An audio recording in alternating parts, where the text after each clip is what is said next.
رسميا الوداد كيتعاقد مع لاعبين من شباب المحمدية.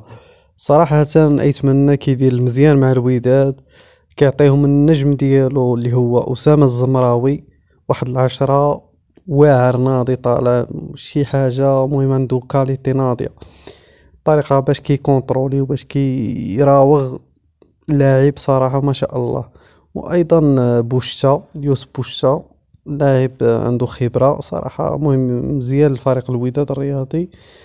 المهم هادو هما التعاقدات ديال الوداد. مازال كيقولوا كاين واحد المهاجم افريقي، المهم راه مفاوضات جد متقدمة، زائد بنزا يقدر يجي يقدر ما يجيش على حسب. فيما يخص الرجاء الرياضي، غادي تنقل الماتش ديال الذي تلعب ما بين الرجاء الرياضي والزمالك المصري ضمن كأس التحدي بدبي مباشرة على الرياضية الجمعة 26 يناير على الساعة الثالثة زوالا. باج ديال الرياضية حطت البوست باللي غادي تنقل المباراة.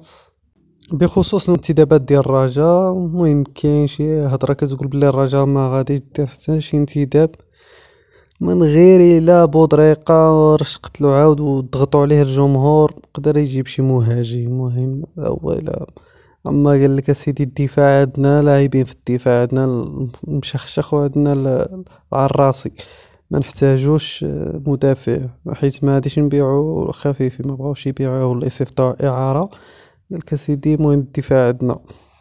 بالنسبة للهجوم قالك اسيدي يقدروا يقضيو بداك ابريغو اللي جابو يلعب ناف، بقاو يتبادلو هما موهوب. صراحة ما كاينش خو موهوب، خو موهوب دابا جيب بحالو ما تلقاش بداك الثمن، 300 مليون بس ينس فيها الرجا، ما تلقاش شي واحد بحال موهوب، ما تلقاش في الكرة الوطنية والكرة العالمية. جيب شي لاعب بحال موهوب ما تلقاش.